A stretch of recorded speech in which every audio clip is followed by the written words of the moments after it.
This is the NBA on NBC. The 1992 NBA Finals.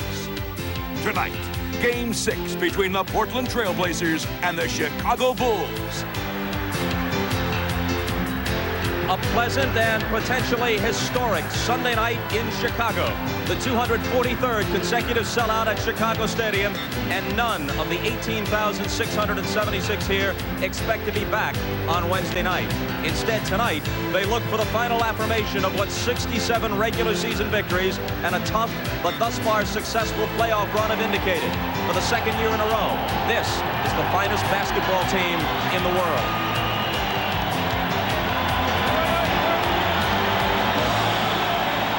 On Game 6 of this best of 7. Back with the introductions of the starting lineups in a moment.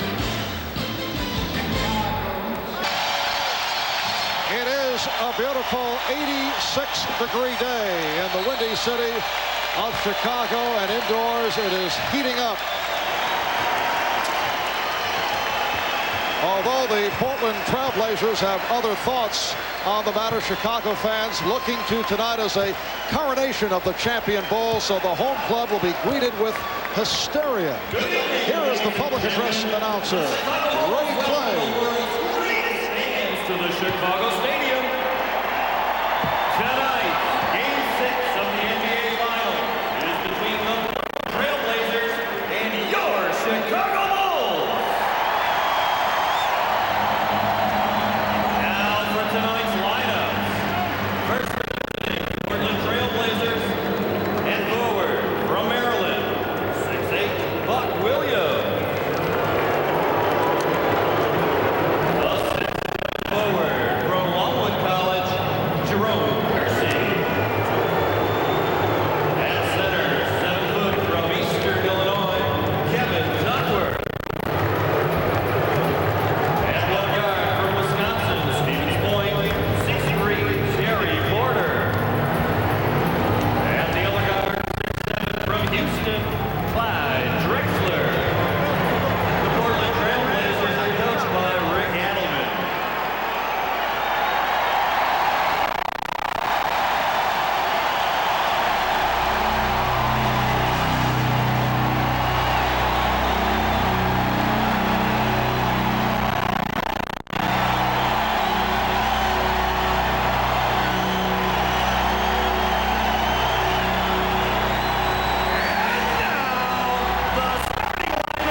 For your world champion, Chicago Bulls!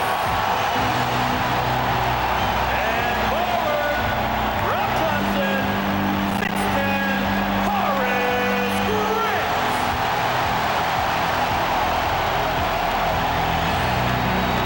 The 6'7" forward from Central Arkansas, Scottie Pippen. The man in the middle from San Francisco, 7'1", Bill Cartwright. A 6'2" guard from Notre Dame, John Paxson. From North Carolina, at guard, 6'6", Michael Jordan. The head coach of the Bulls is Phil Jackson. Always a stirring scene in Chicago during the introduction of the lineups. Now to a man who has made it back to the Midwest from his hometown of Portland after doing a nice job for the Chamber of Commerce. Here's Ahmad Rashad. Thanks, Mom. I also love Chicago. Now, you would think with all the pressure on the Portland Trail Blazers that their locker room would be a little bit uptight. That was not the case. It was very loose. I talked to Clyde Drexler. He said the reason that we're so loose is we feel like this. We've only won 2 games in this series, but we have not played our best basketball. Hopefully, we can do it tonight. In the other locker room on the Bulls side, the only thing they talk about, the only thing that was missing last year when we won the championship was we won it away from home. That will change. Not only will we win the championship here at home, we will also win it tonight. All right, Ahmad, and no team in NBA history has ever come back from a 3-2 deficit in the finals by winning the last 2 games on the road. trailing team has come back 5 times to win in 7 games, but never with 2 road victories. And now, for the ceremonial opening tip, receiving an ovation from the crowd, one-time Chicago Bull, Bob Butterbean Love, the second all-time Bull scorer behind Michael Jordan. Bob Love played for the Bulls from 1968 through 1976. And hearing it from the crowd, it's Tom Bullwinkle, one-time Bulls teammate, giving him thumbs up. Tom is a member of the Bulls broadcast crew. The officials, Ed T. Rush, Mike Mathis, and Hugh Evans. Ron Kersey and Horace Grant on the opening tip, and John Paxson controls for the Bulls. We want to look early to see if there are any unusual matchups taking place defensively for Portland. Right now, it looks like they're trying to go straight up. A switch now has put Porter on Pippen immediately. Cartwright looking to go right at Duckworth. Yes. And Porter met by Paxson. Porter beating Paxson, but he missed the layup. Rebounded by Duckworth. Porter looking to get into it early, and he's called for the offensive foul. Terry Porter has struggled to get his shots. The other night, in Game 5, he went 0 for his first 6 before he was able to hit. And when you lose your confidence, you have a tough time making decisions. This should have been a pull-up right there, about the 10-foot marker. Pull up and shoot that in-between jumper. Cartwright was planted the entire time. And recall the previous game, Game 4, Porter was able to manage only 7 shots from the floor. Pippen worked off the pick. Cartwright open. Drexler moves down. Portland trying to come out of the gates quickly to avoid the early deficits they had in the last 3 games and then stay out of foul trouble, the other point of concern. But the Blazers have opened up with some poor shots. Pippen had it broken up by Williams. And it will be Portland ball. Last touched by Pippen. The veteran official, Eddie Rush, making the signal one way and then realizing that he had pointed the wrong way. Enough presence, confidence, okay? And the fact that he's been around so long, you change it. You make it right if it's wrong and you have a chance to do it. Kersey played by Pippen. Goes to the alley-oop. Cartwright hits the floor and deflected it out of bounds. So the Blazers 0 for their first 5. You sit on the other side.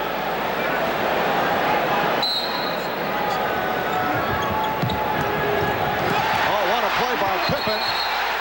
And he was able to deflect it.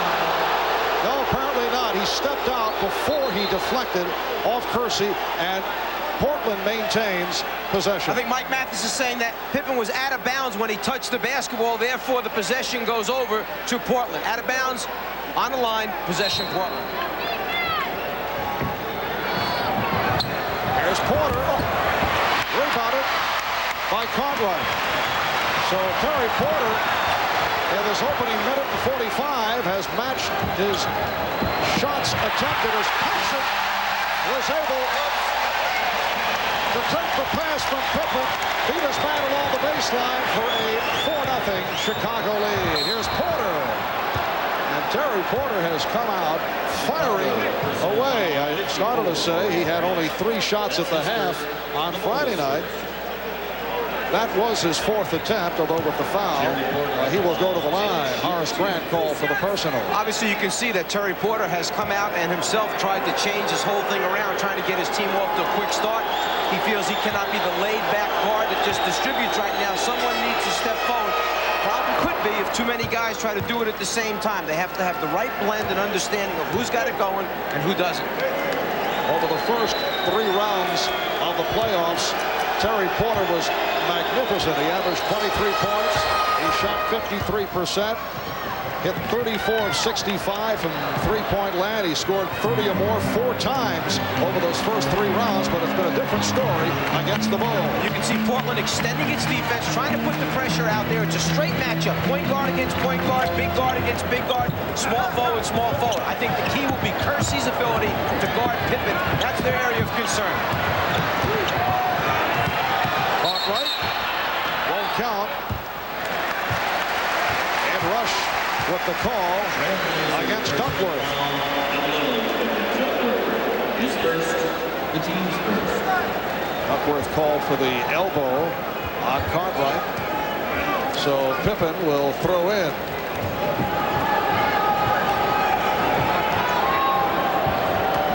The Bulls 4 and the Blazers 2 were just underway. Scottie Pippen coming off a very strong performance on Friday night.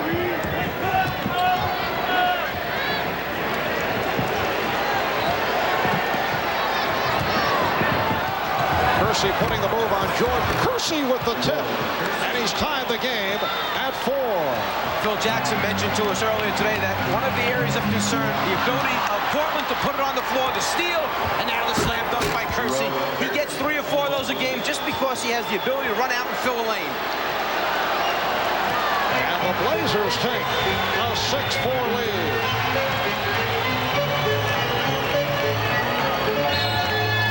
Portland came out intent on not allowing Chicago to get off to the blistering start. 52. It's the extra effort and the athleticism of Kersey that enables him to, was it a bad shot off balance? Right, but then he corrects it by following it back up on the offensive boards. Portland foul was called on Buck Williams. Good defense by the combination of Kersey and Porter, but it's turned over by Kersey. It is a double dribble. As Jerome tried to bust out of the pack, after the deflection takes place, the good hands there by Porter gets a piece. Kersey comes up with the steal. Now, as he gets going, he takes it, picks it up, puts it right hand to left hand. You can't do that. Chicago scored the first 4 points. Portland the next 6. Here's Pippen, and he's tied the game at 6.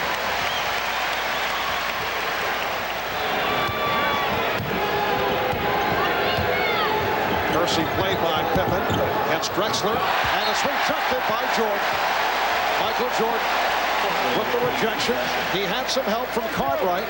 Well, they front the post to make the lob pass take place. The good rotation by Bill stops him from getting the layup, and then you got Michael coming from behind your head, which is always dangerous. It will be Chicago ball. When Michael's gas tank was running a little bit empty in those first 4 games down the stretch, we noticed that one area, blocked shots, he had 0 for the first 4 games. He picked up 1 in Game 5. Already he has 1 here in Game 6. And he was the number 2 shot blocking guard in the NBA behind Reggie Lewis of the Boston Celtics. And we get the whistle. The ball deflected out by Horace Brent, according to Ed Rush. Portland has opened up, hitting only 2 of 11 from the field. Kersey rebounded by Duckworth. So Portland leads by the score of 8-6. Turnovers and rebounds, 2 key figures that have stood up each game. The 2 areas that Portland will try and concentrate on. Reduce their turnovers, get on the glass. Michael Jordan yet to attempt the shot. Shot clock at 4. Eludes the double team. And again, Portland on the run. The Bulls able to get back. Drexler stopped by Paxson, and then Jordan able to hustle it back. The Chicago defense is always swarming, so when you turn your back for a second, somebody else is coming at you. And Drexler stumbling threw it away. The Bulls take a timeout. A shaky start by both teams. 5 minutes gone by. Most of the series, Chicago has had the lead. They have dominated in this department, as you can see by the numbers. Now, the last 3 games, Portland has started very slowly. We talked about this with Danny Ainge and asked why the slow starts. It's interesting how the great players can pick and choose which way they would like to come out to start a game. Earlier, when we spoke to Michael before the game, he had mentioned that tonight he does not want to come out real strong as far as scoring. He'd like to get his teammates involved and then pick and choose his spots in the beginning when he wants to try and score. Well, he's attempted only one shot. Came up with that blocked shot a moment ago, so he is, as they say, letting the game come to him. 6:53 remaining in this first quarter. It's Portland 8 and Chicago 6. Portland wanted to concentrate on rebounding. Right now, you're only going a 9-2 advantage on the glass for Portland. Duckworth with 5. Jordan slicing through, and he drew the foul. He was met by Duckworth, and he put the move on him. Duckworth called for his second foul. Well, Michael, with the terrific crossover move right to left, he's just too quick for the big man to come out and try and play him. Duckworth. Now Cliff Robinson replaces Kevin Duckworth, who was called for his second. That was called a non-shooting foul.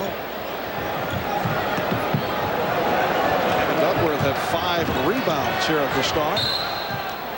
The foul called on Cartwright. Offensive foul. Cartwright attempting to set up, looking for position against Robinson. And in the process, he picked up his first foul. And they don't want to let the offensive man hold. The right arm right there holds Robinson so he can't come around and defend. Robinson went short, but Kersey is right there. A strong start for Kersey. Blazers 10, the Bulls 6. Let's go back to game 1, the blowout here when Chicago took the Trailblazers apart. Only 25 minutes of playing time for Duckworth because of early foul problems. Only 18 minutes for Buck Williams. They have to stay out of foul trouble. Cartwright working his way in. And it will be Portland ball. When the Bulls saw the matchup of Cliff Robinson against Bill Cartwright earlier in the season, they felt they did not try to take advantage as much as they should, so they're looking for Cartwright here. Meanwhile, Robinson from the outside. Cliff Robinson, 3 games ago, struggled at 2 of 11, then bounced back with a good one in game 4, 3 of 4 the other night in Portland. Pippen off the board and able to follow. Blazers lead 12-8.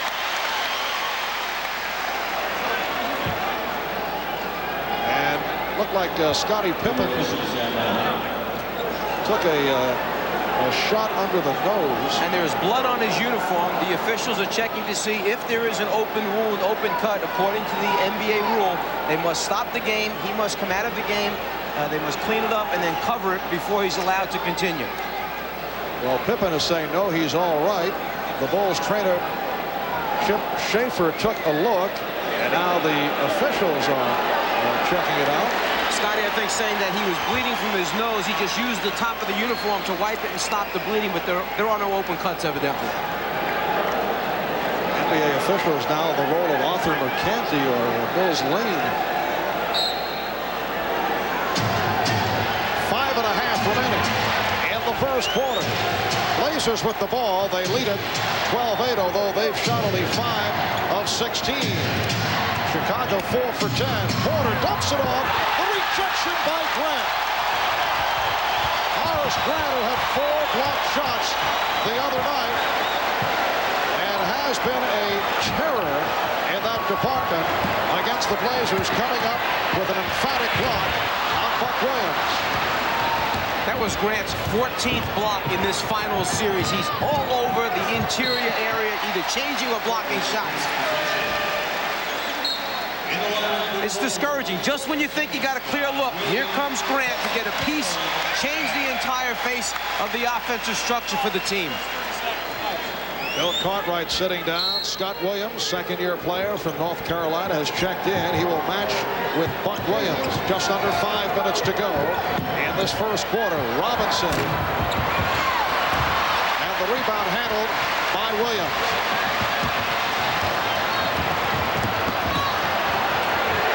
For 3.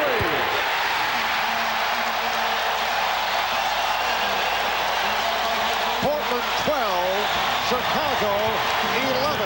If you try and get your help from John Paxson's side of the floor to stop Michael Jordan off the dribble, he just floats to an open spot, waits for the pass.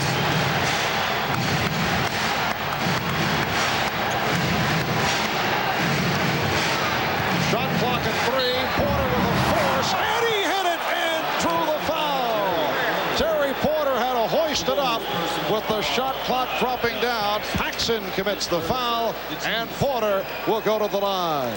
Well, you said it. With the clock running down, Porter knows he has to get it off. Paxson right there getting a hand. The foul takes place on the wrist. Perhaps this will be the thing that gets Porter off that tough shooting stretch he's been involved with.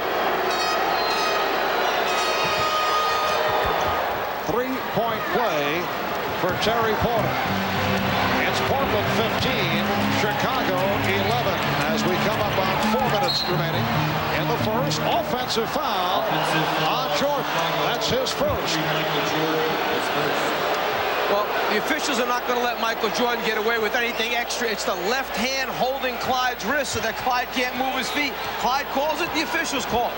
No extra advantage for Michael Jordan. Not that he needs any. Very quiet start for both Jordan and Drexler. Now Grant switches off to Drexler. Shot clock at 5. Drexler changed his mind. Porter has to force again. It's an air ball, and it's a 24-second violation. It's tough enough in the NBA to get a good shot with the shot clock running down on the 5. But against Chicago's defense, with the quickness and size that they have, when you pass the ball back and forth with 5, 4, 3 on the 24-second clock, nearly impossible to get a good look.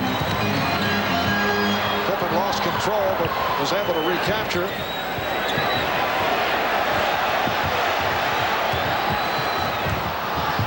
Here's Paxson on a quick release. John Paxson has hit his first 3 shot attempts. He has 7, and the Bulls trail by 2.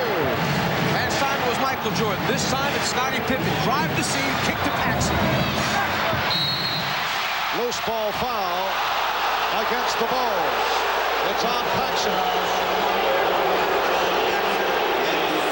Second committed by Paxson.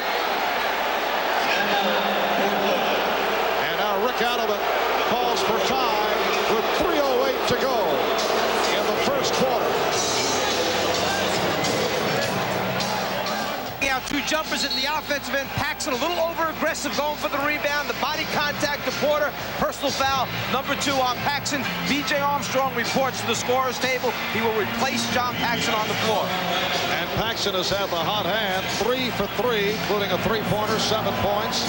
In this series, he's knocked down 7 out of 15 from 3-point land. Here's B.J. Armstrong coming on. So Jordan and Armstrong in the backcourt for the Bulls. Scott Williams up front with Scottie Pippen and Horace Grant. 3 minutes remaining in this first quarter. Jordan with the interception. The Bulls trail 15-13. 4th turnover in this first quarter for Portland. And Jordan is fouled. Because Chicago anticipates so well, in particular Michael Jordan, the passing lanes are most dangerous. You have to be sure before you pass the basketball. Crisp, short passes. Clyde Drexler, who was in foul trouble throughout the game on Friday night with 4 in the first half, was called for his first. Again, a non-shooting foul. Now Jordan posting up Drexler. I played him well. Jordan passed on the 3. Finds Grant. Oh, what a play by Horace Grant. And he's tied the game at 15. And Danny Ainge had mentioned to us earlier that one of the problems with double-teaming Jordan on the perimeter is that he hangs in the air so long, you just don't know where he's going to drop the ball off at the end. Robinson, yes. Cliff Robinson with his second field goal. He has 4, and the Blazers lead at 17-15. Now Jordan being played by Kersey.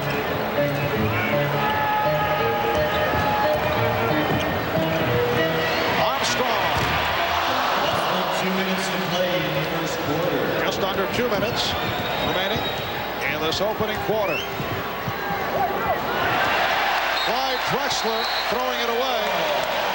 He thought he had a teammate on the far side. The decision-making ability of Michael Jordan, when he gets in the air, he now has 3 defenders occupied. It's just a matter of picking out the right man. That time it was Grant. Danny Ainge has checked in. Grant from Armstrong. Bulls caught the Blazers relaxing. They did not get back. Chicago's team tests you mentally in all facets, every area. If you fall asleep on an inbounds pass, they'll try and get a quick one on you. If you're lazy on a pass, they'll intercept it by cutting in the passing lane. They make you execute and pay attention 48 minutes. Buck Williams called for the foul.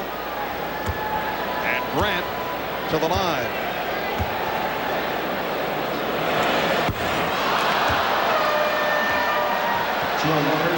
And now Kersey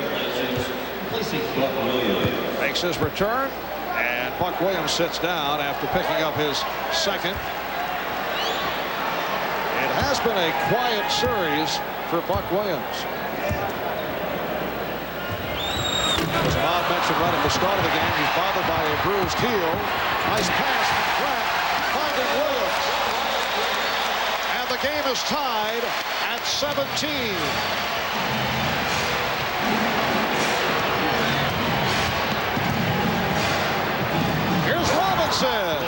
Good setup from Porter. Blazers lead 19-17.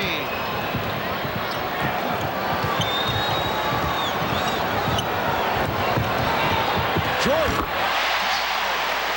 And that is his first field goal. Pulls it Blazers and 19 apiece. Kersey able to penetrate. 8 points for Kersey. The Blazers lead by 2. And that's the freewheeling type of attack that the Trailblazers want to get involved with. Couple passes, put it on the floor, break down the defense. Last couple of times down, Drexler getting some help with Jordan. Williams rejected by Robinson. Here comes Porter. And it's Kersey again, giving Portland a 23-19 lead. Ames with the steal. Kersey for Drexler. Rebound Kersey. Jerome Kersey with a magnificent first quarter. This is his style, and he has really hurt the ball. 6 of 11, 12 points. Blazers lead 25-19. 15 seconds to go in the first quarter.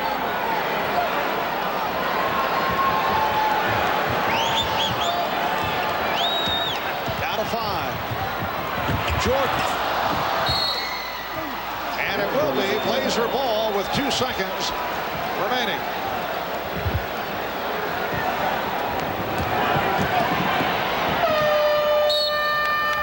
That's the end of the first. A good spurt by the Trailblazers. And they lead the Bulls by the score of 25-19. Good defense will produce easy offense. The block shot that time by Robinson helps to trigger the fast break. Blazer basketball, get out, fill the lanes, and then the ability to convert at the end. Porter getting Kersey involved early in the game, and then turning the tables around, paying attention to some sloppy play. The steal takes place on the inbounds pass. Danny Ainge heads up at all times. Don't get careless. The Trailblazers make it pay at their end of the floor again. The transition game. So big quarter for Jerome Kersey, leading the way with 12 of the 25. After one in Chicago, Portland with a 25-19 lead. Jerome Kersey, for the most part, has been outplayed in the series by Scottie Pippen, but he's come on the last 2 games. He was a key to the victory in Game 4, played well in Game 5 on Friday night, and here in the first quarter, 6 of 11, 12 points, and 5 rebounds. The reason that it's so important is because they are relying on Kersey to play Pippen defensively and keep pressure on him. Pippen leads the Chicago team in assists. The offense runs through him. So if they can keep pressure on him, obviously it will affect their offensive efficiency. If you get him pumped up at the offensive end, maybe he'll work hard at the defensive end.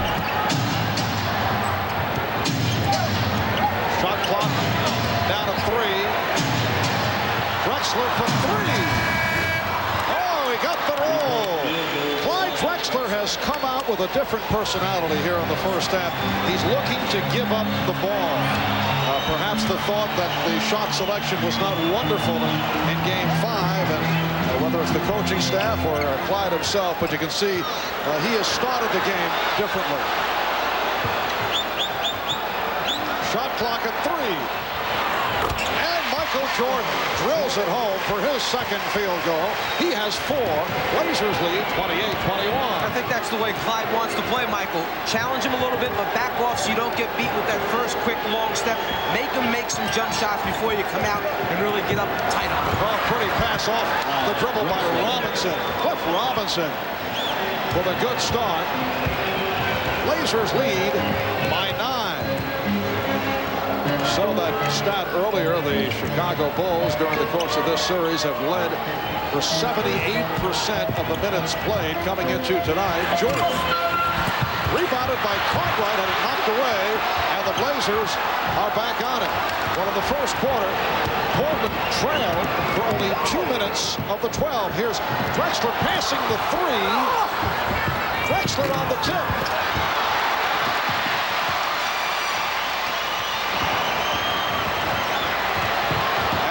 Jordan changed his mind with the three-point opportunity. Pippen, tough angle shot. And it will be Portland possession. Clyde Drexler with the 3 gets the real good roll. This thing grabs the rim, finds a way to get back in again. He'll take it anyway. Just so long as Clyde knocks him out, it will open things up on the interior for this Portland team. Drexler getting inside. Easy opportunity for Drexler, who now is 2 of 8. Well, he's had 2 layups the last 2 times down. Once he puts them in, things will work out. Pippen drawing the double team momentarily. Shot clock at 5. Now to 1. Pippen. It's a 24-second violation. Portland should feel real good about itself right now defensively. They're denying, they're moving their feet, they're getting good help, not getting beat off the dribble. Timeout taken by Phil Jackson. Welcome back to Chicago, where the Blazers lead by 9. Early in the second quarter, there's Phil Jackson in his 3rd year as coach of the Bulls. Led them to a title last season. I asked Phil, what are the major differences between gunning for the NBA championship this year as opposed to a year ago? Well, last year was it was a honeymoon. It was you know, everything was successful. We tried a lot of things that were unique and special, and they just seemed to all work. It was a kiss of you know, the beloved almost. Today's been this year's has been an odyssey. It's been a journey filled with travail and pitfalls and you know, carping and little things that are going on, and it's been tough. It's been a real hard road. Yes, it has been a very difficult run for the defending champions through the playoffs. Extended to 7 by the Knicks, 6 on the Cavaliers. Kersey with the intended pass to Williams. And the ball goes back to Chicago. So Buck Williams back on the floor. He's playing with 2 fouls. He's matched with Horace Grant. 3 minutes in. Second quarter. The Blazers lead by 9. Michael Jordan sitting down. So Scottie Pippen running the club is able to hit on his 3rd field goal. He has 6. And it's Portland 30, Chicago 23. Bobby Hansen replacing Michael Jordan. And Hansen is guarding Ames. Kersey got the step. He has 14 points. Jerome Kersey in his 8th season out of Longwood College in Virginia. He's become one of the most physical, explosive, small forwards in the NBA. And Hugh Evans with the call. It's a pushing foul on Danny Ainge. With Chicago going over the top, Pippen winds up high side. It gives Kersey a chance to put it on the floor baseline and then splits the next defender rotating over. Well, Kersey, another successful example of Portland going after the terrific athletes, even if they're raw. Kersey has certainly come a long way from Longwood College in Virginia. Pippen for 3.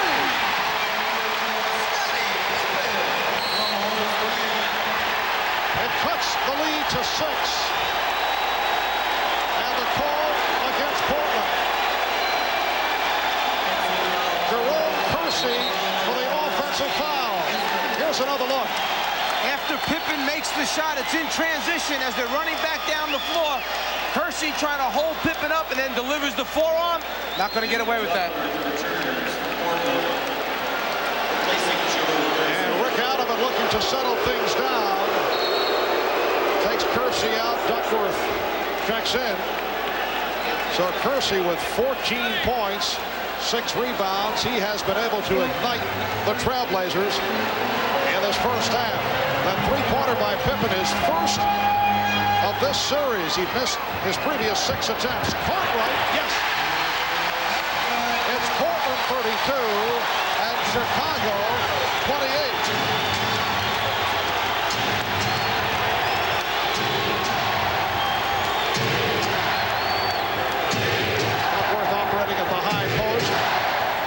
Defense from the crowd. And the offensive foul on Duckworth. He got entangled with Hansen and is called for his third.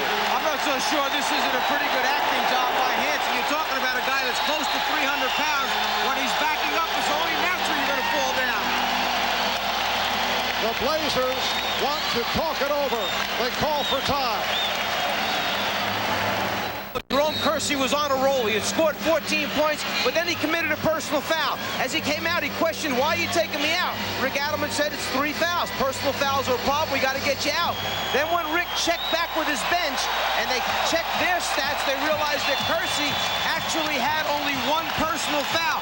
In looking up at the scoreboard, there was misinformation up there. Adelman read it the wrong way. Kersey was taken out of the game. As we come back to play now, Kersey's on the floor. Yes, Jerome Kersey with only 1 foul. I thought was that perhaps he was taking him out to settle him down, but he thought he had 3 fouls on him.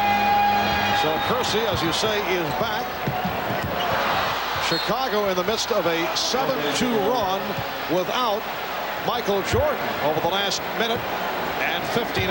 You know, going back to that situation, it probably was a good move that he came out of the game. Get him relaxed, settle back down again after that foul that he had picked up on Pippen with the elbow. Now Drexler being guarded by Hansen. Kersey met on a switch. Drexler. Loose ball foul. Called on the Bulls. Let's go over to Ahmad. All right, Mike and Marv. Part of that confusion was that Mike Sheminsky, the trainer, was not keeping a correct count of how many fouls that Kersey had. Rick Adelman extremely upset at Sheminsky. All right, and here comes Michael Jordan for Bobby Hansen, who committed that foul. 6:40 remaining in the first half. With the czar of the telestrator, Mike Fratello, and Ahmad Rashad. Drexler, he was pushed. The problem with the Portland offense at times is that with their passing game motion offense, it becomes very congested. The spacing is not good. As a result, you try and make passes in close quarters. Too many bodies. You have 6, 8 bodies all in the paint area there. It makes it tough to see, deliver, and catch, and then convert at the end. Drexler to the line. He was pushed by Grant. At one point in the series, Clyde hit 28 straight. At the free throw line, he's off to a slow start. As you can see, only 2 of 9 from the field. 7 points for Drexler. It's the Blazers 34 and the Bulls 28. It's a deceiving 2 for 9 though, because he's had some real good shot opportunities, which normally he's going to make the inside layups.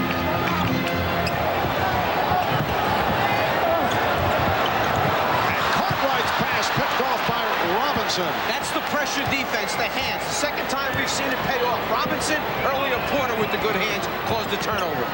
Cliff Robinson has had a strong all-around first half. Nice feed. Robinson from Kersey, and the Blazers lead 36-28. Spacing that time much better for Portland. They were spread out.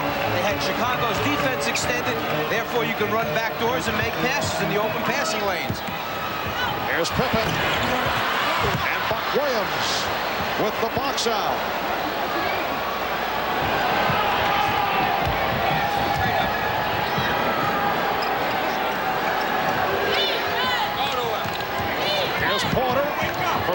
Robinson.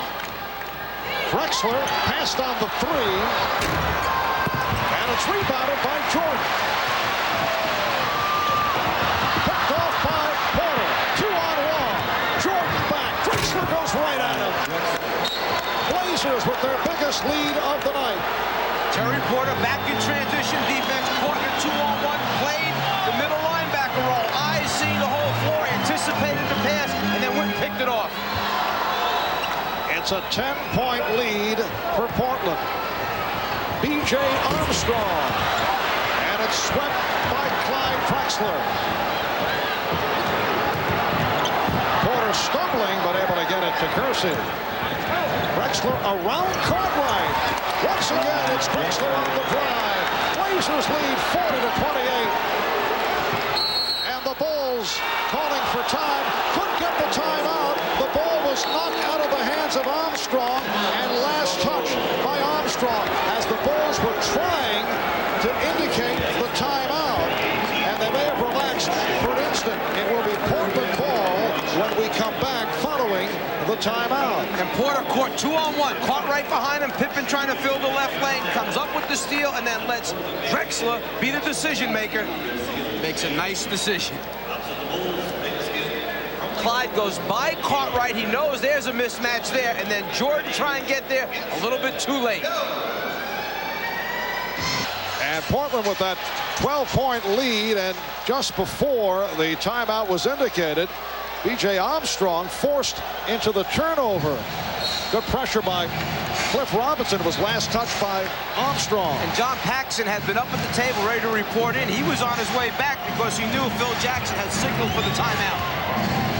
Chicago, with Jordan sitting down getting a rest, outscored Portland 7-2. And one of those oddities with Michael back on the floor, Portland has unleashed 8 straight points, making 10 in a row. Yes, and it counts. Buck Williams with the strong drive, fouled by Scott Williams, and Buck will go to the line. You don't associate Buck Williams and putting the ball on the floor from the top of the circle, taking it to the basket, but he had the step, put it down with his left hand. Good concentration and conversion. Buck Williams on the line for the first time.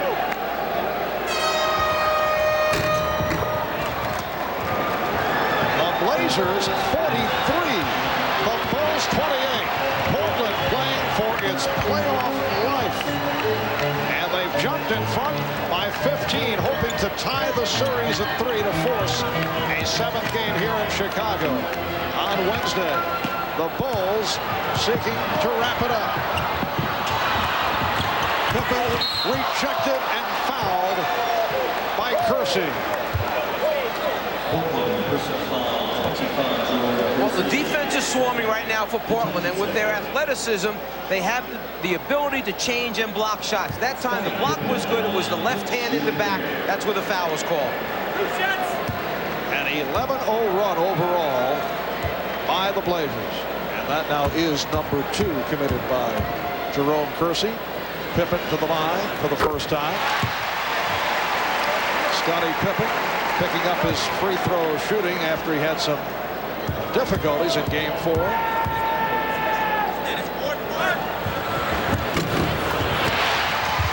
So the Blazers lead it by the score of 43-30. 3:45 remaining. First half, and Ames lost it. What you want to do is try and have the guy bring the ball up the floor against who you feel is the weakest defender, the guy least likely to put pressure on the ball. They felt that the matchup of Paxson on Ainge, that would be the best way. Bring it up with Danny Ainge, take some pressure off the other guys. Didn't work out that way. Brown trying to get the Bulls back into it. Jordan drew the foul. It's a chant we have not heard during the playoffs. Let's go Bulls from this capacity crowd at Chicago Stadium. Michael Jordan to the line for the first time. Michael coming into tonight's game with an injured thigh and a twisted left ankle, although he told us prior to the game that he's all right. He has played through a host of injuries right through the playoffs. Here's Terry Porter coming back. And he replaces Cliff Robinson, who had an excellent first half. Cliff Robinson, not only his ability to score the basketball, but he is a highly skilled player. He passes, he finds open people, blocks shots at the defensive end, gives you a little bit of everything, and then flexibility as far as where you want to play him. Big forward, small forward, even the center spot at times. Robinson 4 of 6, 8 points. Portland 43. Chicago 32. Chicago now extending its defense with their trapping defense. Grant up on the ball. Portland wants to attack this for scores if it can. Porter giving the three. Terry Porter with the three-pointer. Portland so successful during the course of the regular season and the earlier rounds of the playoffs from three-point land, but they have had a horrendous time of it in this series. Today, though, they've hit 2 of 3 from downtown. Michael Jordan has 8 points, and the Blazers now lead 46-34. Prior to today's game, they were 8 for 45 in this series, just over 17% from the three-point line. Drexler trying to save it. Jordan able to recapture.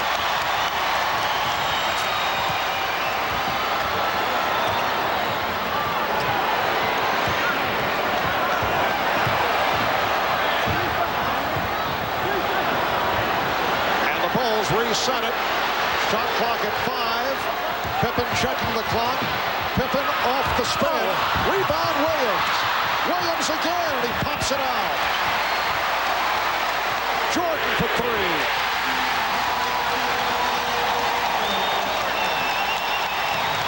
You're not going to believe this when I tell you, but he really didn't shoot that one well. It wasn't the kind of look that he wanted. It was more of a line drive type shot than his normal walk behind the three-point line. So the Portland lead is now 9. They've led by as many as 15. Terry Porter.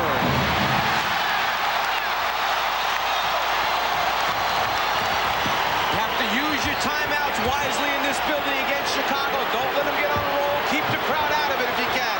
Drexler knocking it away.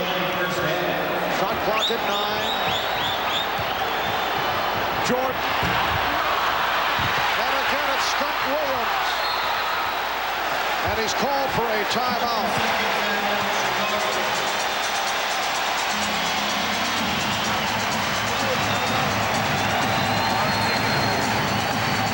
Well, ball up on the glass, and Scott Williams, a big, wide body, keeps it alive and then kicks it back out deep. Michael Jordan calls for it and says, I'll take it from here. Shoots a line drive 3, knocks it out at the bottom. And again, the big, wide body on the glass with the good hands, giving Chicago second chance opportunities. Surrounded that time, he decided to utilize the 20-second timeout and save what could have been an errant pass. 5 rebounds for Scott Williams, 3 from the offensive glass. 1:50 remaining in this first half, and Portland with a 46-37 lead. The Blazers led by as many as 15, but Chicago has turned it off a 9-3 run. Now the Blazers have called for a 20-second timeout. This might be a good opportunity to take Porter and put him outside on Michael Jordan. Jordan's gone by Drexler the last couple of times off the dribble. Perhaps Clyde a little bit fatigued right now. Take Clyde, put him down against Pippen, who's not as quick off the dribble as Jordan. Play Porter on Jordan, play Drexler on Pippen to change the matchup, give a guy a chance to catch his breath. You mentioned right at the start that Michael Jordan is having one of the remarkable playoff series of all time. Clyde Drexler has had his ups and downs, although he's averaged 25 a game. But the stats can be deceiving. For example, back in Game 5, he did score 30 points, but he did not shoot well, and his shot selection also certainly could be questioned. Scottie Pippen, rebounded by Clyde Drexler. Drexler, though, has sparked his Blazers the last couple of minutes now from three-point range. Rebounded by Grant. 3-on-2. It's Pippen kicking it out to Paxson. Rebounded by Pippen. Now Jordan for 3. Yes!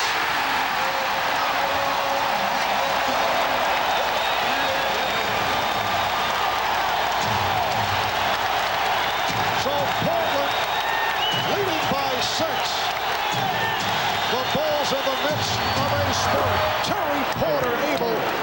answer. Looks like the stroke has returned for Porter. Remember, when you take long perimeter jump shots and they're not going down, you get long rebounds off the rim. And with this Chicago team, they run out so well, you want to try and control that. Take high percentage shots, particularly when you come in shooting 17% from the three-point line. Scott Williams to the post-up move. His second field goal off the good fake, and he's brought Chicago within 6 with a half-minute left in this first half. Nice pass from Drexler, and he's fouled. Scott Williams called for the foul on Buck Williams. An excellent look that time by Clyde. Williams had turned his head for a split second, lost sight of Buck Williams as Buck ran the backdoor move. Little pump fake, ball fake to get him in the air, and then the contact on the arms. Scott Williams hears it from the crowd as Cliff Livingston checks in. 4 points, 5 rebounds for Scott Williams. Coming up on the Prudential halftime report, we will hear live from the two coaches who most recently won back-to-back NBA titles. Pat Riley, who did it with the Lakers in '87 and '88, and whose Knicks took the Bulls to 7 games this year, and Chuck Daly, who won consecutive championships with the Pistons in '89 and '90. They'll join Bob Costas and Quinn Buckner. Coming up on the Prudential halftime report. Chicago will use its open or spread set. Let Michael Jordan try and break down Clyde Drexler off the dribble. If they come in double team, they'll have Paxson spotting up, they'll have Pippen spotting up, and then send Grant and Livingston to the glass. Portland trying to get the ball out of Jordan's hands early.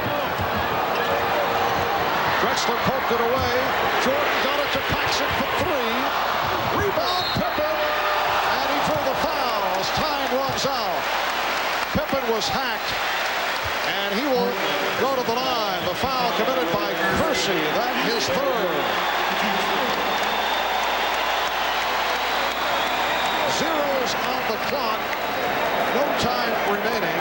And Pippen to the line. He is 2 of 2 from the free throw line. 76% for the season. And the officials are waving the players off the line.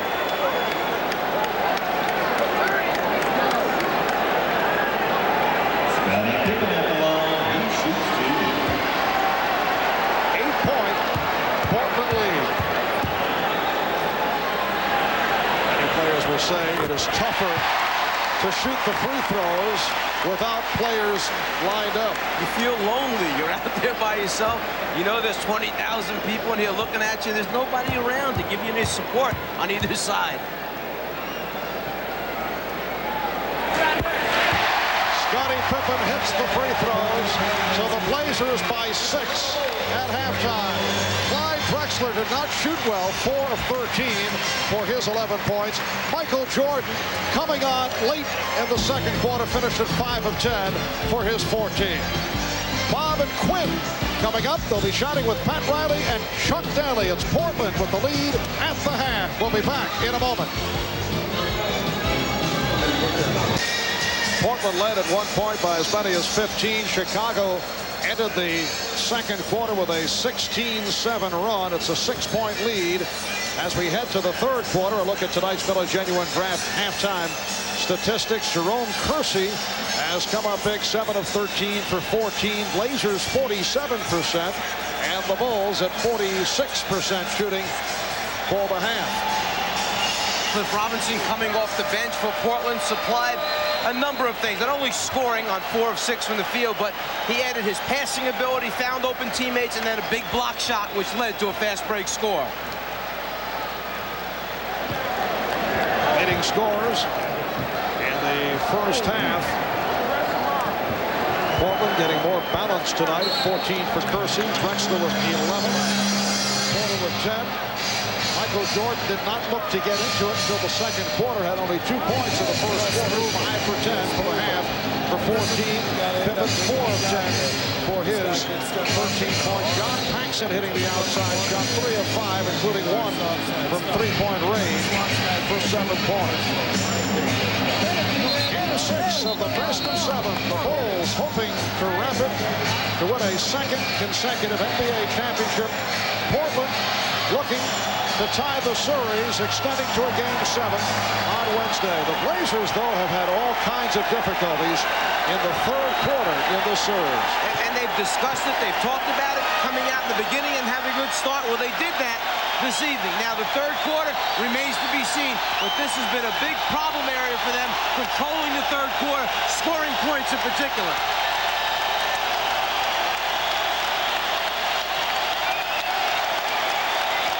Crowd here at Chicago Stadium roaring its appreciation as the Bulls take the court.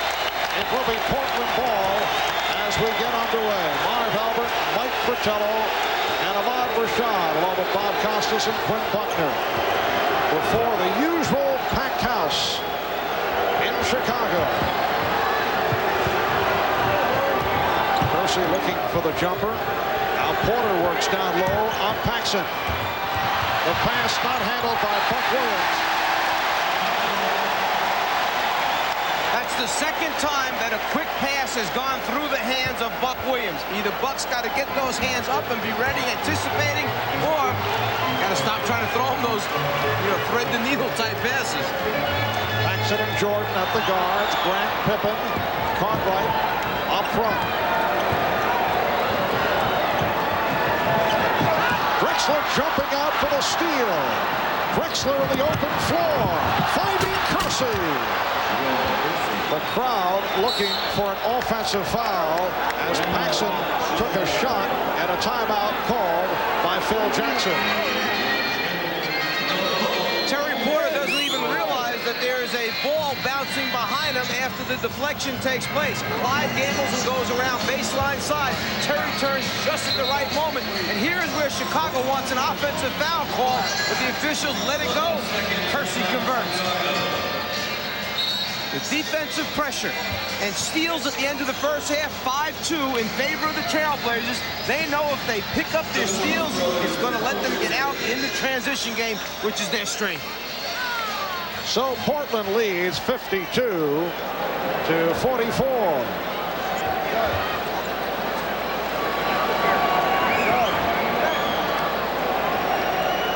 There was some confusion as to whether that was a 20 or a full timeout, and it was a 20-second timeout.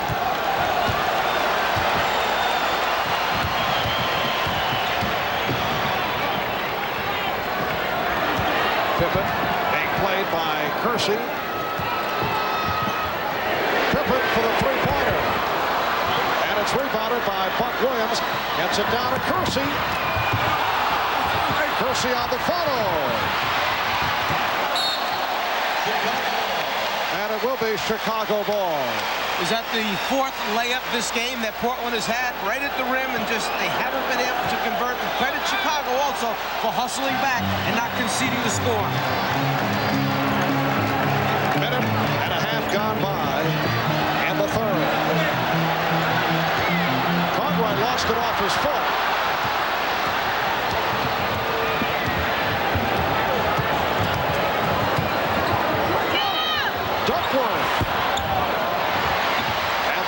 For Paxson.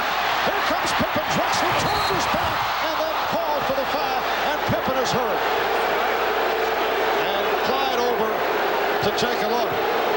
That whole thing started because of the court balance of the Trailblazers. You had Duckworth outside shooting a jump shot with a guard trying to rotate to him.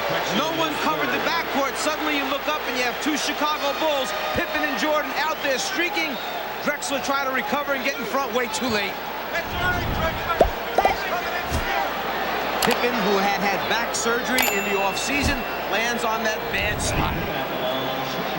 Clyde Drexler, very concerned, went over to check it out. Scottie Pippen indicating that he's all right. The foul on Drexler, his third. Pippen is 5 for 5 from the free throw line. He has 14 points. Portland leads by 7.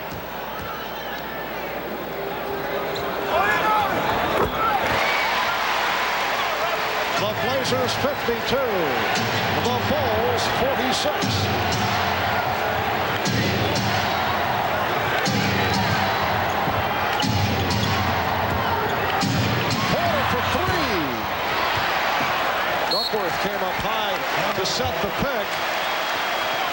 it will be Chicago in possession.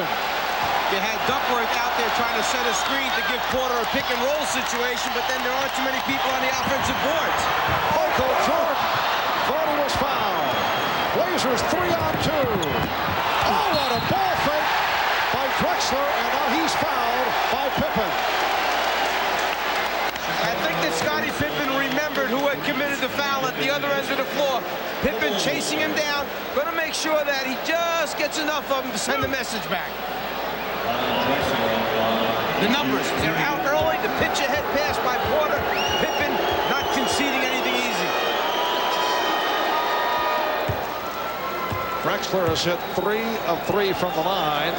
He has 12 points.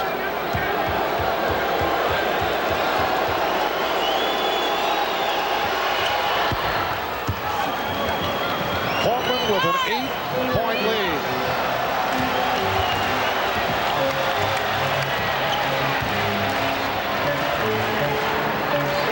Clyde Drexler now guarding Michael Jordan with 3 fouls on him. Jordan rebounded by Williams.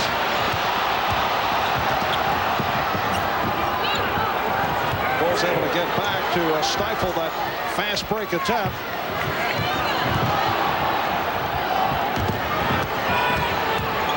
Here's Porter. Yes. Terry Porter with 12. Blazers lead 56 to 46. You're going to have people step up and make big baskets to stop the Chicago runs, because you know that when they get on those streaks, they're most dangerous. And Paxson was stripped. Duckworth gets it down to Porter. So Portland leads by 12, and Phil Jackson calls for a timeout. From the beginning of the game, you could see that Terry Porter wanted to take charge. He wanted to be the guy to take some of the pressure off of Clyde Drexler. He does it here off the dribble and changes hands and winds up shooting it lefty in Michael's face. And then after the steal, Porter's gone down the floor. Duckworth with the good long outlet pass leads to the easy score.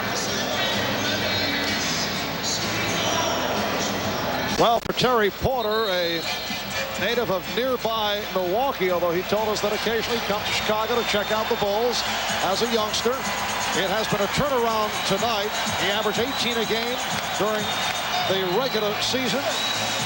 Excellent during the course of the first 3 rounds, but his stats have been down in the finals. But he's been looking for the shot tonight. He's hit 5 of 10 for 14. And you look at the Blazers' playoff scoring as compared to the first 3 rounds, they have fallen off. But in particular, Terry Porter has dipped. He's gone down almost 9 points per game as compared to his production over the first 3 rounds. Chicago 0 for 3 from the field in this third quarter. Make it 0 of 4. Blazers lead it 58-46. Kersey, yes, and give the assist to Terry Porter. You know, after the first 4 games, Terry Porter was averaging only 3.5 assists per game. Then he comes out in Game 5, has 7 assists in the first half, 1 in the second half. Dribble penetration will lead to good shots for his teammates. John Paxson hitting the jumper. He has 9, and Portland leads 60-48. 4 minutes gone by in the third. Now Michael Jordan guarding Jerome Kersey. And the blocking foul called on Jordan. That is his second. Getting back to the difference in scoring. The Blazers obviously having a bit more of a difficult time against the Chicago Bulls as compared to the earlier rounds of the playoffs. Bulls defense is a much different type of defense. They're very aggressive. They take away your passing lanes, and they control tempo. That's the big thing. Duckworth swinging inside. The Chicago crowd looking for the offensive foul call and looking for a foul on Kersey. But a very strong defensive effort by the Trailblazers. Paxson, same spot. John Paxson has 11. Porter with a nice pass off the dribble, but a foul was called. Offensive foul on Drexler. That's his fourth. Duckworth with the up and under move shows Cartwright, comes back with the left hand. Drexler holding off Jordan, the offensive foul call because both arms are wrapped around Michael. Well, a critical call against the Blazers. Drexler playing with 4. He picked up 4 in the first half the other night, and that is an offensive foul on Cartwright. And there's some decision-making to be made by Adelman. First, a look at the 2 big bodies down low inside. The move by Cartwright swinging in on Duckworth. Too much contact, they feel, initiated by the offensive player. Therefore, the offensive foul call. Portland has asked for a timeout. They lead by 12. A moment ago, Clyde Drexler was called for the offensive foul for holding Michael Jordan, not allowing Jordan to run around. A close look shows you that the wrist right there is where he grabs and holds on. And earlier, the same call against Jordan. He held Drexler's wrist. They don't allow that. Good call. Now, as Cartwright turns in, smashing Duckworth's nose, the big fella in there with little gauze, and you called it earlier, they need some of those trainers to come in and do some work here. Well, that was a referee, I was boxing referee. Portland by 12. 6:45 remaining in his third quarter. And the Blazers turn it over. Stacey King has checked in for the first time. So King is up front, along with Grant, Pippen, Jordan, and Paxson in the backcourt.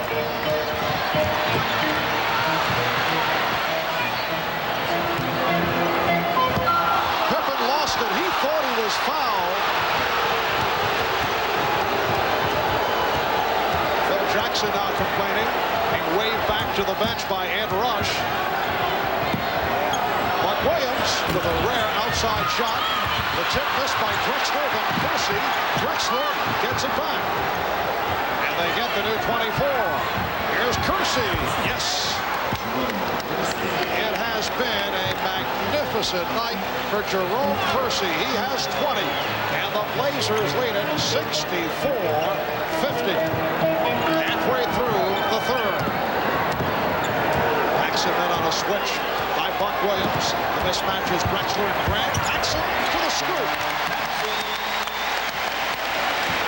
Portland has to make a decision on those dribble handoffs or split screens, whether to stay with their own people or switch. They've decided to switch out, but it leaves a big guy trying to guard a guard off the dribble. Kersey with an open shot. Jerome Kersey is hitting from all angles. Blazers lead 66-52.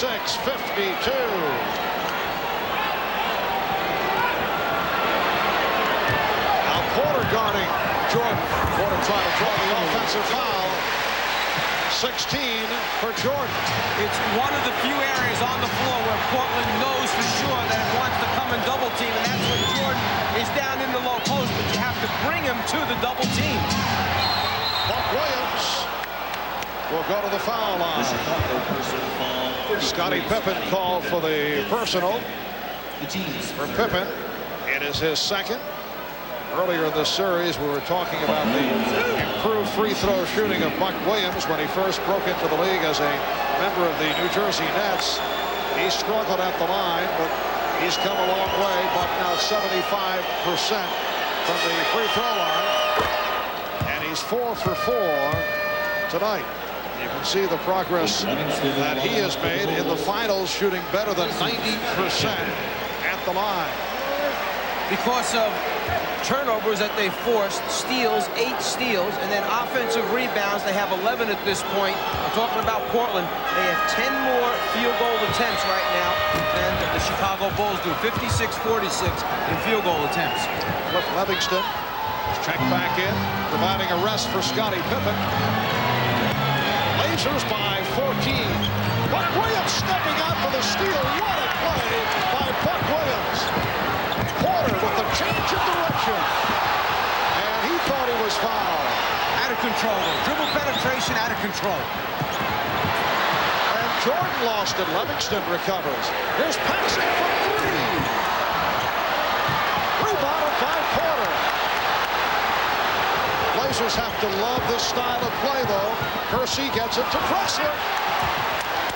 This is Portland's brand of basketball. They have the tempo going in their direction. And it's all happened because of their hard work. They're on the glass. They're out in passing lanes. We saw Buck Williams just pick up the steal. Second and third shot opportunities. Biggest lead of the night, 16-point margin for the Blazers, trying to tie the series at 3, forcing a Game 7 on Wednesday. Livingston is fouled. That draws the sardonic roar from the crowd. There have been a number of times that Clyde Drexler has wound up open under the basket. His teammates are finding him. Kersey with the good look, Clyde with the conversion. Buck Williams charged with his third, and Clifton Livingston will go to the line. That's all part of the Portland transition game of crossing either the big guard or small forward under the basket after the pass has been advanced to a corner. That time, for Portland, it was advanced to the left corner. Kersey had the ball. Drexler made the cut under the basket.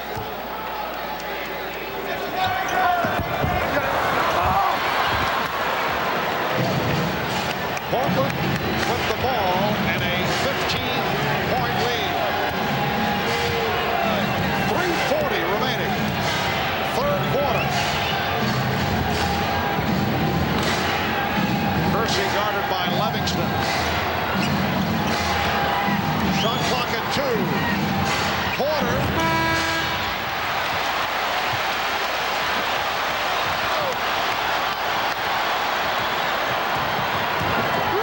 Jordan. And he'll go to the line.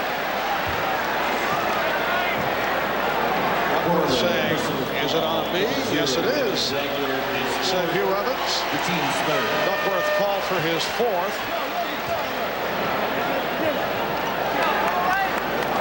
Well, they're saying a non-shooting foul.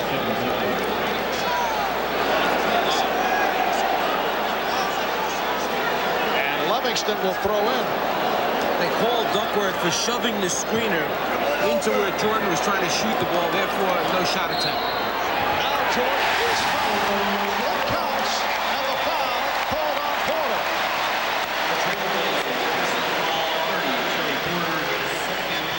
The team score. Jordan knows he can get a good look over Porter. Porter tries to body him out, and then just the touch on the turn is where the whistle is called. Now, with this lead that Portland has of 13 points with Michael shooting, and knowing that Drexler has 4 fouls, just around 3 minutes remaining in this quarter, is it a good time to take him out, rest him, so you have him for the entire fourth quarter with 2 fouls to use? You wouldn't want him to pick up one right now, holding this lead. Portland by 12. Robinson, dangerous passing by the Blazers. They got away with it, though. Drexler able to hit, and the foul. 17 for Drexler. Livingston called for the foul. Well, the interior passing is so difficult, but players with good hands. First, Robinson finds a handle, then he looks for an open teammate. Clyde stays after it, finds the handle, and the score, and the free throw opportunity. E.J. Armstrong come on for John Paxson. E.J. played 10 minutes in the first half, did not score. 2:45 to go in the third, and the Blazers lead by 15 points. And Adelman is playing Drexler on B.J. Armstrong, Porter on Jordan to avoid the foul situation. Robinson with the block, and the foul is called. Livingston will go to the line. Portland personal foul 3, Cliff Robinson is first. First the block attempt, and then the live bodies on the glass. This is what Cliff Livingston goes in the game for, to get second, third shot opportunities, do all the dirty work in the lane around the basket. So Cliff Robinson with his first. Livingston is 1 of 3 from the line. Evan Duckworth sitting down after picking up his 4th. Well, the Bulls having their problems at the line, while Portland been terrific. Blazers 13 for 13 at the line. Here's Drexler allowed to penetrate.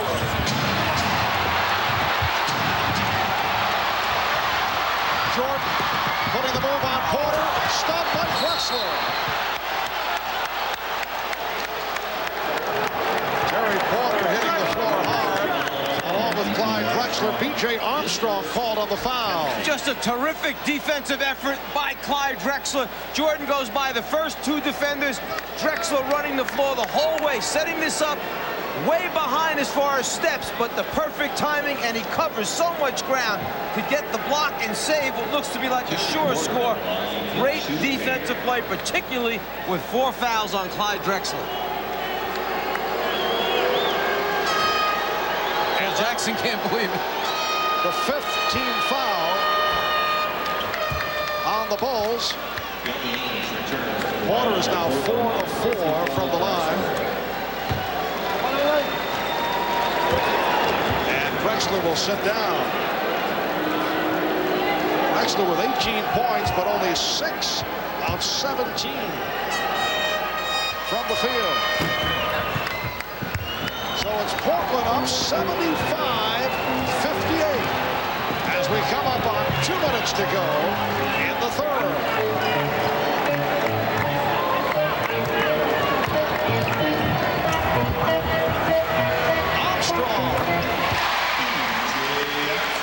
Armstrong with his first field goal. Blazers by 15.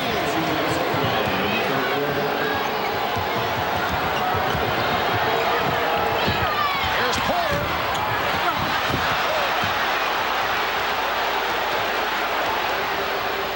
And once again, the Blazers control the offensive board. 13 offensive rebounds for Portland. Terry Porter with 18. Portland leads 77-60. The difference in this game, along with the production of Jerome Kersey, the fact that Terry Porter came out very offensive-minded. Although he did not hit early, it got him into it early. Armstrong with the shot clock down to 1. But it had to be a combination. Porter asserting himself and Clyde Drexler pulling back a little bit at the beginning of the game to allow Terry to get off. You can't have everyone fighting for shots. Here's Ainge. Yes. Danny Ainge with his first field goal. Blazers red hot. Now lead 79-62. Danny Ainge with a good 4-inch advantage over B.J. Armstrong. Just backs him to the spot, shoots over the top.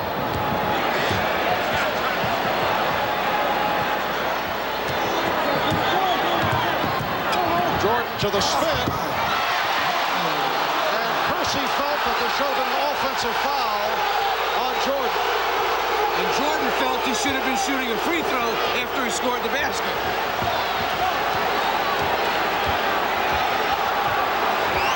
See the differential between the game clock and the shot clock. 5 of the 24.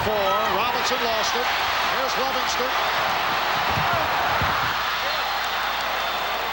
And it will be Chicago ball with 4 3/10 seconds remaining in the third quarter. You have to watch for Michael Jordan back cutting and going to the basket for a lob. They like to use this with not too many seconds left on the clock. John Paxson replacing Cliff Livingston.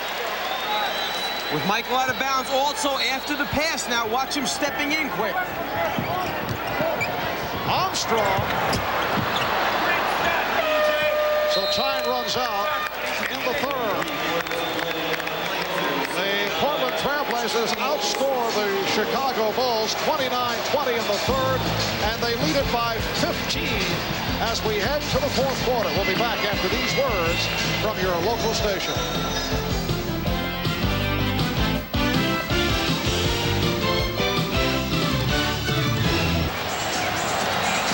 To the fourth quarter in Chicago. Marv Albert, Mike Fratello, Ahmad Rashad, Bob Costas, Quinn Buckner. And the Portland Trailblazers with their best third quarter of this NBA Finals series as they come up with 29 points They outscore the Bulls 29-20 to lead by 15. When you go back to game 1 and 2 in this building, 17 points in game 1, 16 in game 2 in the third quarter. Their high so far was a 24-point third quarter last game. So the fourth quarter is underway. The Blazers hoping to tie the series at 3. That pass intended for Hansen, and a foul called on Ainge, his second. Blazers 11 for 21. Good shooting. Third quarter, the Bulls 8 of 17. Rick Adelman providing a rest for Clyde Drexler. Kevin Duckworth has returned. Here's Hansen. That's a 3. Bobby Hansen with his third three-pointer of the series. Hansen on the floor with Michael Jordan getting some time off. Kersey for Robinson. And Kersey stopped by Hansen.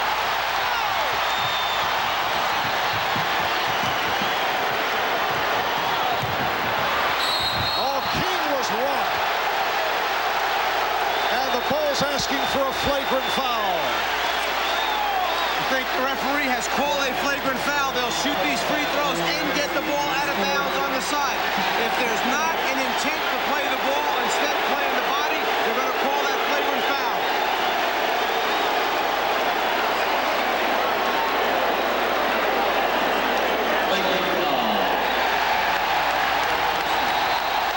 As King goes up, Kersey rotating over, comes down with the right arm. That follow-through of the right arm is what is going to determine whether or not it's a flagrant foul. Kersey has already been called for one flagrant foul previously in the finals. Rick Adelman doesn't quite agree with the call, obviously. Stacey King, a 75% free throw shooter. As Kersey involved on that flagrant foul of Scott Williams. And that led to the heated discussion between Danny Ainge and Jerome Kersey.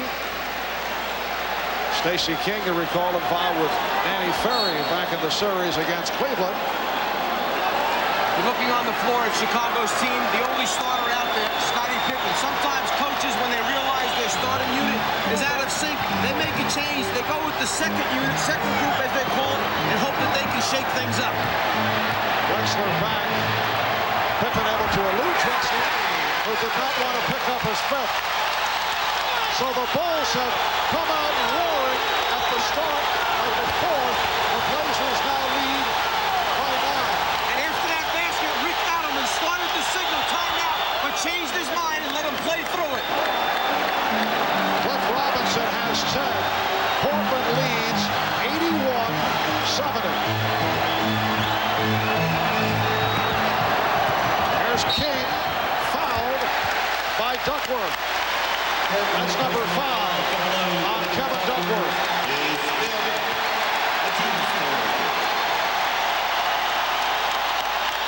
When you're matched up and you're playing Stacey King, you have to play him strong for the left-hand drive. He's not going to put the ball down with his right hand and try and beat you to the basket. Now Portland takes a timeout. We'll be right back. Genuine moments. Tonight's Pela Genuine Draft Genuine Moment takes us back to Game 5 of last year's NBA Final. John Paxson took over. He hit 9 of 12 from the field for 20 points, and it was his 5 buckets in the last 4 minutes that sealed the victory as the Bulls celebrated their first ever NBA championship a year ago this past Friday. In recognition of this memorable moment, Pela Genuine Draft will donate $1,000 to the Thurgood Marshall Scholarship Fund. And John Paxson has done the job tonight. He's hit 6 of 9 for 13 points, including 1 from downtown. Stacey King back to the line. The crowd detecting the possibility of a run by the Bulls, who have been sparked by this unit. Stacey King, Scott Williams, Scott Pippen, up front with Bobby Hansen and B.J. Armstrong in the backcourt. Chicago now 12 of 18 from the line. Portland has been perfect. They've hit all 15. So the Bulls, chipping away, have cut that 17-point Portland lead down to 9. Pressure by Chicago. Robinson, rebounded by Williams. Robinson got caught halfway in between deciding whether to shoot it or give it up to someone else. He was so open, it was like an afterthought. He didn't really want to stroke that one.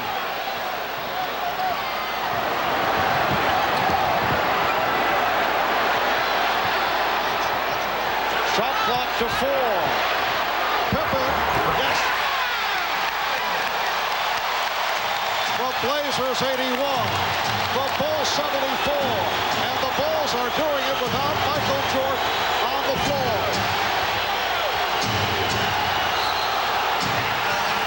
A double dribble called by Mike Mathis.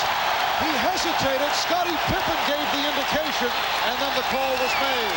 Sometimes you just want to be sure that it's the right call before you make it.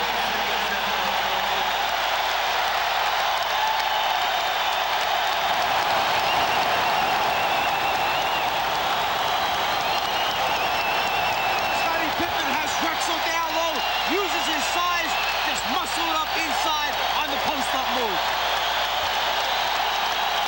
Michael Jordan cheering on his team from the bench. A 10-2 run by Chicago, and off that turnover, it will be Chicago ball when we resume.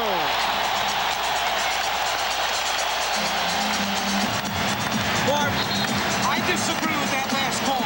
You can always pick up a fumbled basketball. He did not try to re-dribble the ball. He lost control, fumbled it, picked it up off the ground. You're allowed to do that. And the Trailblazers certainly felt that it was a wrong call. You may have seen the reaction of Rick Adelman.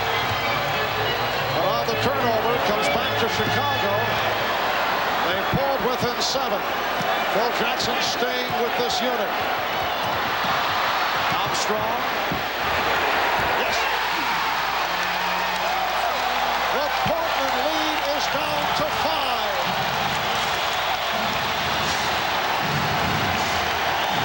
9 minutes to go in the fourth.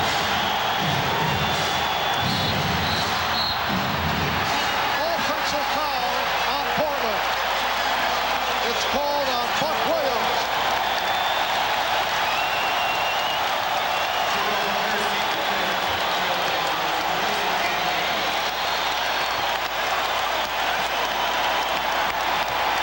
It's got to be the toughest thing to stay within what you were doing the whole game when every call, everything seems to be going against you. It takes terrific concentration to try and hold and maintain a lead, particularly in this building. King, yes! Buck Williams tried to draw the foul. The Bulls with a 3. And they've done it with Michael Jordan sitting out. Portland calling for time.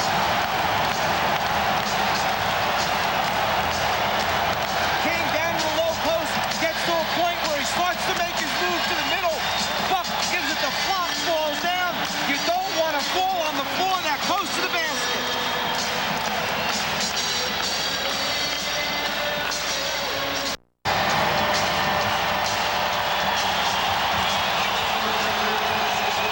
This crowd senses that it is slipping away from the Portland Trailblazers.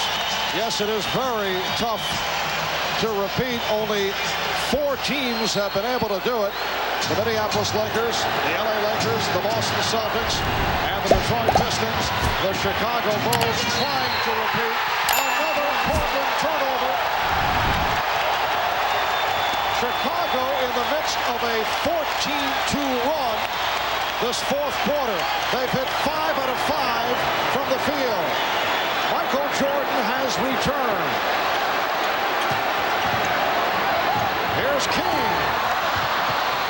Rebounded by Buck Williams. The Blazers have led by as many as 17. They led by 15 at the start of this fourth quarter. It's Drexler. He has 20, and the Blazers now lead by 5.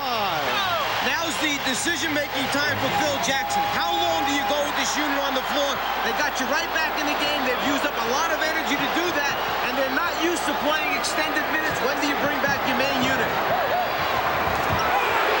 Armstrong for 3. And it will be Portland ball.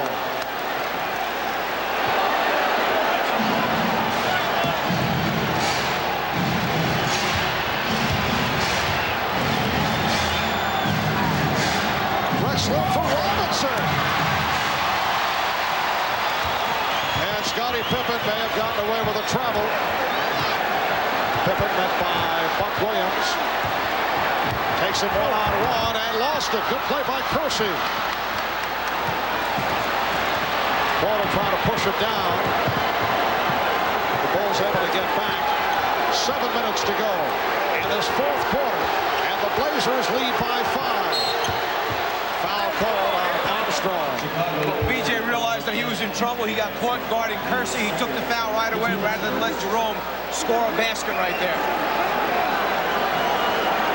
Portland must remain aggressive. They must continue to attack, get on the offensive board, get second shot opportunities, play the way they did when they built up that lead. Here's Drexler. And a traveling violation called on Pippen. Well, Clyde Drexler had the right idea. Put it on the floor, take it to the basket, try and get the official to blow a whistle to get to the free throw line, build up points that way. But even though no call, they got right back again by the travel taking place. Drexler trying to get it to the front of the rim. No call is made. He misses the shot. But then afterwards, you had a travel, which gives the ball back to Portland. Robinson forced to a very difficult shot. Not the type of shot you want at that time. Here's Pippen. Rick Adelman is signaling to his team, move the basketball, pass the basketball. Don't just stop after one pass. Very tentative pass by Kersey, and Jordan comes up with it. And the Bulls will regroup. Pippen trying to post up. Shot clock at 8. Drexler playing with 4. Here's Jordan.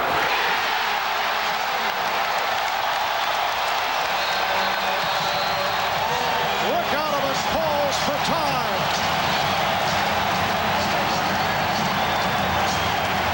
Scottie Pippen with the ability to put it on the floor. One dribble from the top of the circle, and he's at the rim for the conversion.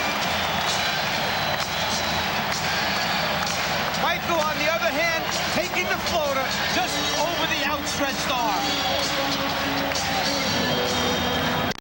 The Chicago Bulls have come back from a 17-point deficit. They are down by only 1 with just under 6 minutes to go in the fourth. The Blazers down to 1 timeout remaining. And the key thing is that the next mandatory timeout, in other words, when the game is stopped because of its protocol with the NBA, at a certain point it stops. 2:59 is the mark.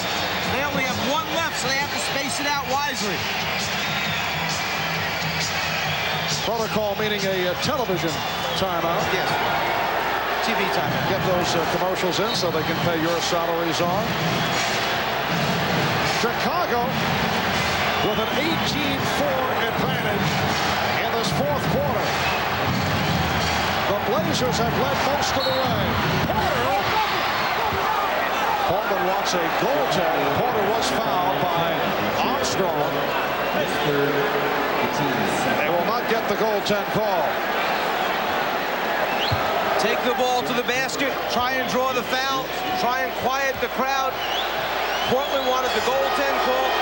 No goaltend. Terry Porter is 5 for 5 from the line. So Portland 16 of 16 from the foul line. Their claim was, Portland, that the backboard was touched while the ball was up on the glass. If that's the case, it should be a goaltend then if it's touched while the ball is on the glass. B.J. Armstrong sitting down, replaced by John Paxson. B.J. leads with 6 points. Paxson has had the hot hand throughout. Portland by 2. The Blazers 85, the Bulls 82. Chicago back to Jordan and Paxson at the guards. Pippen, King, and Williams up front. Stacey King has played a major role.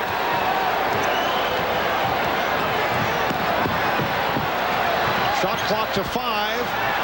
Down to 3. Pippen for 3.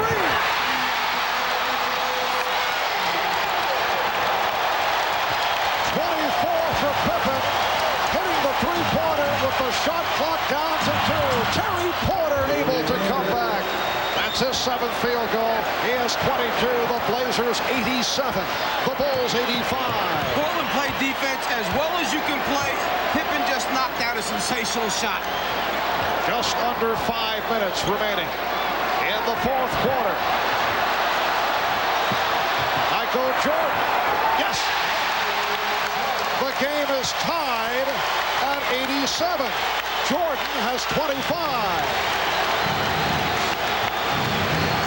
The Trailblazers hoping to send this series to a 7th and final game Wednesday here in Chicago.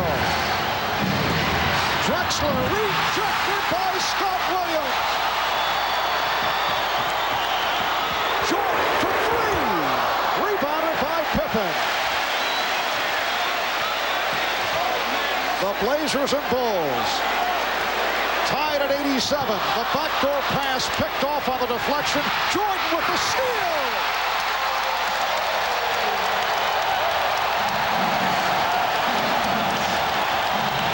The first time Chicago has led since the opening minutes when they had a 4-2 lead. Here's Drexler.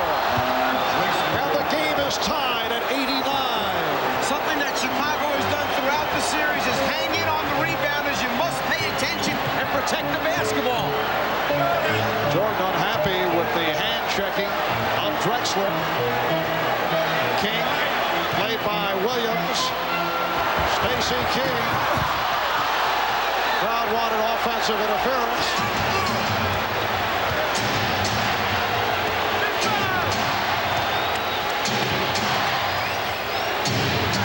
We're approaching 3 minutes to go in the 4th. Drexler.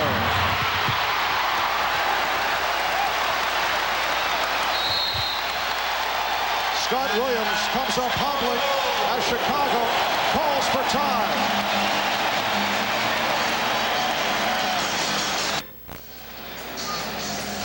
Whether it's the bad thigh or the injured ankle, Michael Jordan has used this floater a number of times in the game thus far, not going all the way to the rim, but pulling up in between to get a good look. Clyde, on the other hand, beats Michael off the dribble, but then encounters Scott Williams, who rotates over to block the shot. When you rebound the ball, if you're Portland against Chicago, you must protect it. They hang in and try and deflect your outlet passes. Jordan coming from behind, the steal, the dunk. Rick Adelman not particularly happy. He felt there was a foul on the play. Chicago opened this 4th quarter with a 14-2 run, and they did it with Michael Jordan on the bench for the first 3.5 minutes of the 4th. Phil Jackson going with a hybrid lineup, and it worked. The Blazers and Bulls tied at 89. Chicago getting for its 2nd straight NBA championship. Portland trying to tie the series, hoping to extend to a 7th game here in Chicago on Wednesday. Shot clock down to 5. Jordan, that was deflected short by Drexler. And Buck Williams able to come away with it. And again, Scottie Pippen slapping at the basketball after Buck came up with the rebound. Remember, the advantage now in timeouts, definitely on Chicago's side. Here's Williams. He was set up beautifully, but missed the layup. We mentioned earlier the number of layups and inside shots that they have missed, Portland. You have to convert those. Scottie Pippen does convert to Chicago, a 91-89 lead. 2:15 remaining in the fourth. I'm kind of missing where Jerome Kersey has been offensively for the last portion of the game. Porter stripped by Paxson, and a broken Chicago ball. Ed Rush says it was knocked out of bounds by Terry Porter.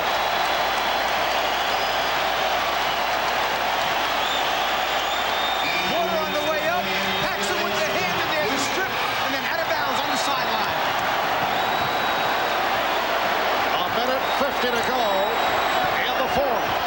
Chicago with a 2-point lead. Drexler playing with 4. Shot clock at 3. Yes!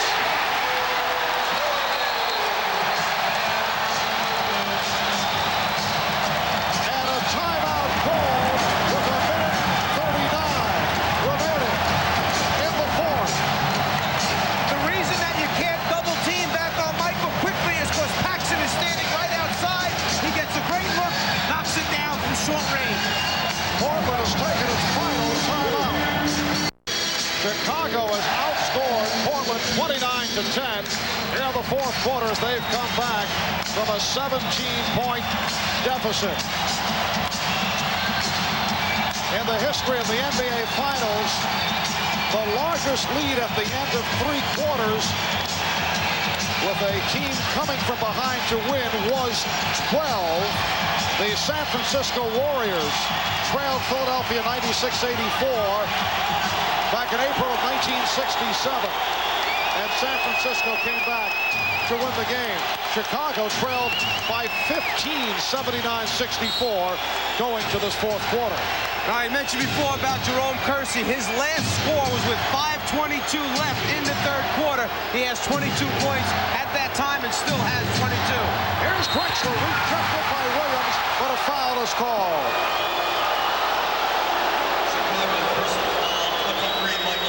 Michael Jordan called for the foul, and Clyde Drexler will go to the line. The Chicago defense is a suffocating defense. When you make a move on the interior, they always have people there to challenge. Williams' block was good. The foul was called on the way up on Michael Jordan.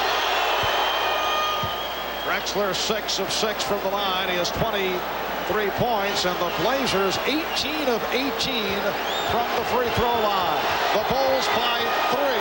1:31 to go in the fourth. It's a 2-point lead. Portland has used all its timeouts. Ames staying with Pippen in the backcourt. You dig in now defensively, you must get a stop. There's plenty of time in the basketball game for Portland to come back, tie it, and take the lead. Shot clock at 10. And a hold on Drexler. That is his 5th.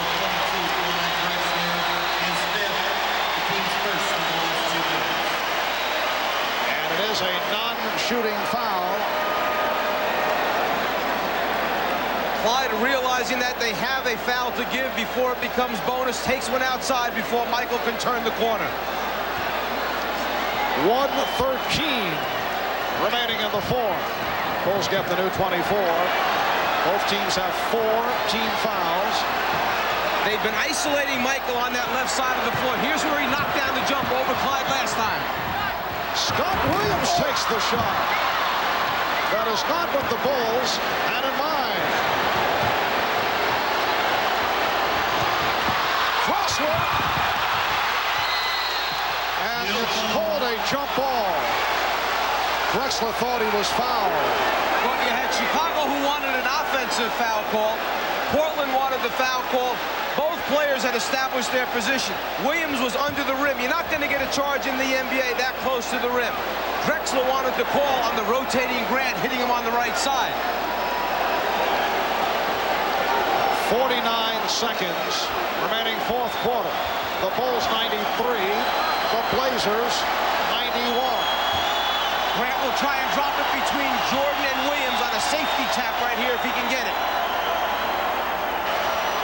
Mathis attempting to line them up.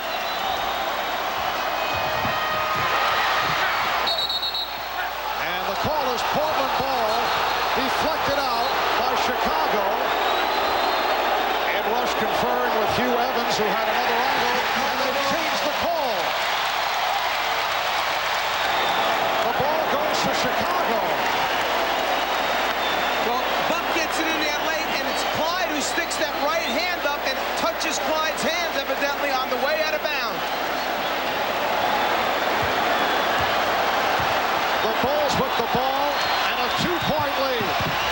You don't foul now. You dig in and get a stop. Here's Jordan. The Bulls 95, the Blazers 91. Drexler for 3. Kept alive by Percy. And the foul is called. It's on Pippen. Chicago over the limit. Portland never rotates over in time as Michael comes from the right side of the floor. It was an isolation created almost by happenstance. It was there. Michael took advantage of it, saw the opening, took it to the rim. Michael Jordan coming on in the second half. He has 31. Portland is 19 for 19 from the line. Percy on the line for the first time.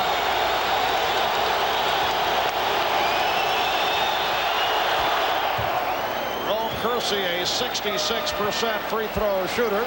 Cliff Robinson checking in. Replacing Danny Ainge. 27 seconds to go in the fourth. The Bulls lead it by 3. You have John Paxson boxing out Terry Porter outside the three-point line. You have Michael Jordan paying attention to Drexler so that Portland doesn't miss on purpose, and those guys come flying in. You must be 6 feet behind to give the shooter room as to where you can line up.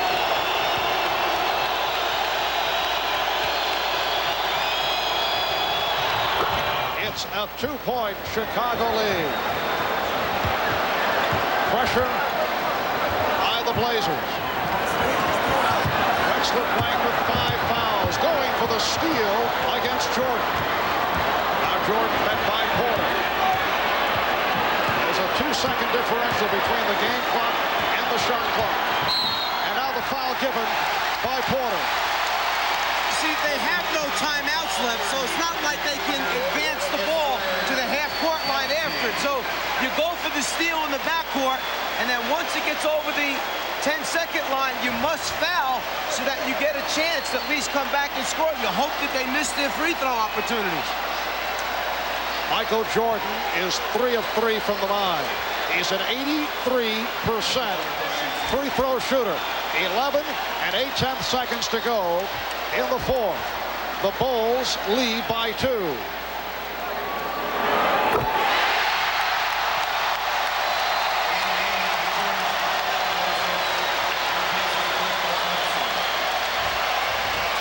Chicago 96, Portland 93.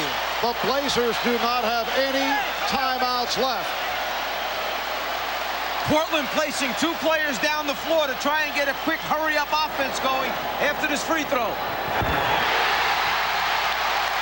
4-point Chicago lead. Drexler was checking, thought there might have been a timeout remaining. Here's Percy for 3. Paxson with the rebound. Time running down.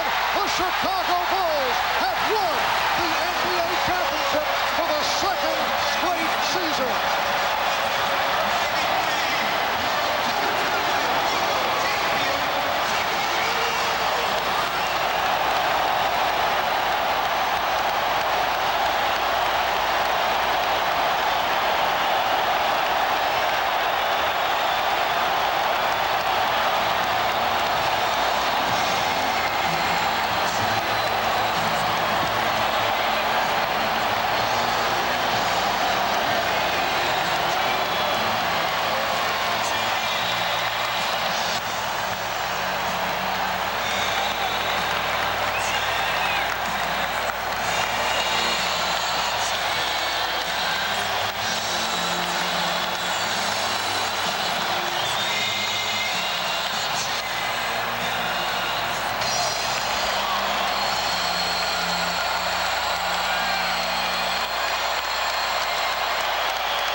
17, and they have defeated the Portland Trail Blazers 97-93 to take the series in 6. The last team to win a title in Chicago, the 1963 Chicago Bears, who defeated the New York Giants. Chicago Stadium has not hosted a hometown clinching since back in 1938, when the Chicago Blackhawks won the Stanley Cup.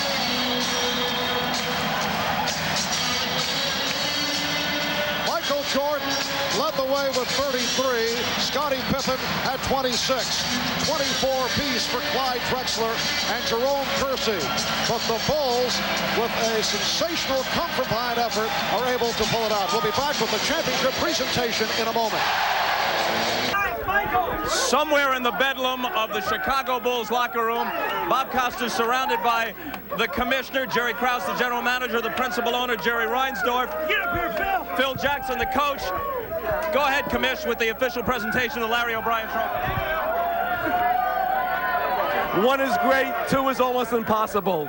Congratulations, Chicago. It was a great series and a great year. Thanks, Commissioner. Commissioner, a year ago, you gave us the first trophy. I can't believe a whole year has gone by. Last year was satisfying because a great general manager did a lot of things that weren't popular and we won. But this is even better because it establishes the Bulls as one of the upper echelon teams of all time. I can't tell you how happy I am. Jerry, a quick comment on the team you helped to build. Just the happiest moment in many, many years. Oh, it feels so good, buddy. All right. Oh, boy. Let's turn to Coach Phil Jackson. Phil, is it possible to evaluate which of these 2 championships required more of your coaching skill?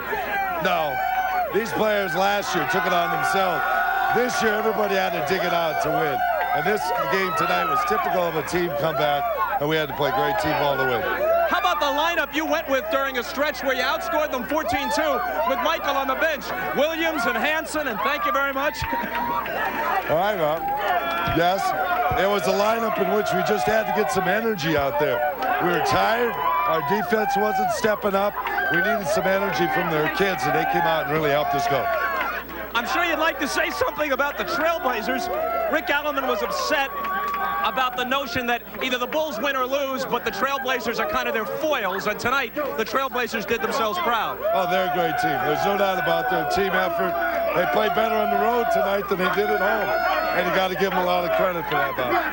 All right, let's go over to Scottie Pippen, who is nearby. Scottie. Whoa. Gotcha.